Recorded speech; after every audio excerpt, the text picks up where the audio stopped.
Hello everybody, welcome to this video, another in the series on 100% full marks exam answers. If you saw the video last week, we're continuing with AQA English Language Paper 1 Question 5.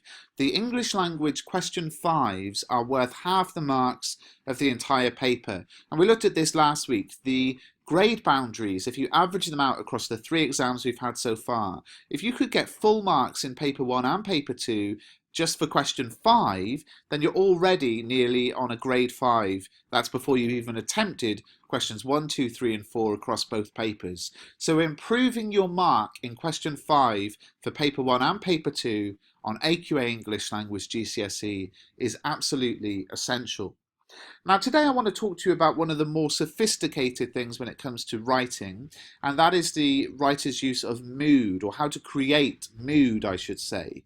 The mood in a piece of writing is the atmosphere created, and we can create that atmosphere in a number of ways. So again, here's an answer, or part of an answer, a very small part of an answer, from a descriptive piece that achieved 39 out of 40 in June 2017. So a really good piece of writing. And today I want to zoom in on just 2 sentences from this answer.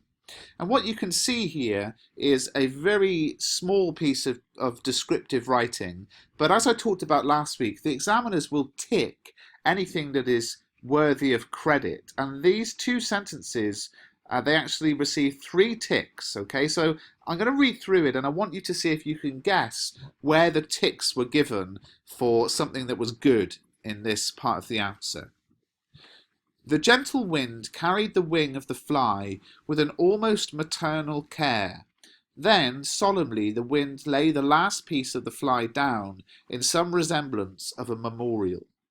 Okay, now what is actually being described here? Well, if you saw in last week's video, a fly hits the windscreen of a vehicle and is obliterated. And this part of the answer is just literally describing the wing of the fly floating away and then just laying down. Now, this, in terms of structure, of course, is very, very much zoomed in on one particular point. But what is good about this answer? Where do you think the ticks appeared? Well, I'll tell you. The first, in fact, if you're going to discuss it as a class, then pause the video. But the first was for the word maternal. So the description of the wind actually carrying the wing of the fly with an almost maternal care is a beautiful image. I mean, first off, this idea that the wind is deliberately carrying the wing of the fly, but is doing it very gently, with respect, with care, with a motherly love, is a beautiful image.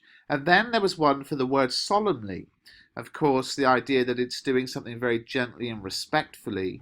And then there was another one for the image of the resemblance of a memorial. So these 3 areas had a tick: maternal, solemnly, memorial. Now this is, of course, what I'm talking about when a writer wants to create a certain mood, a certain atmosphere in a piece of writing. There is a very respectful mood here, a very contemplative mood, a very affectionate and loving mood, and the whole thing is described as if it is the funeral of a loved one, as if something very important has happened and someone very important has lost their life, and how the wind actually respectfully almost conducts the funeral for the wing of the fly.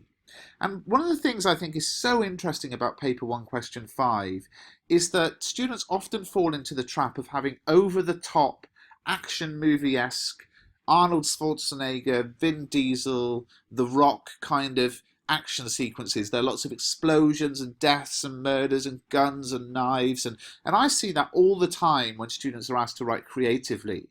It's very over the top, and one of the things that I think is such a great thing to look at is how you can have a very simple storyline, essentially, or a very basic descriptive idea. So a fly hits a window and the wing floats off. And you can write about it in such a way that your vocabulary choices can give you that mood, can give you that energy, that pace, that tension, that atmosphere, without actually what you're writing about having to contain all that.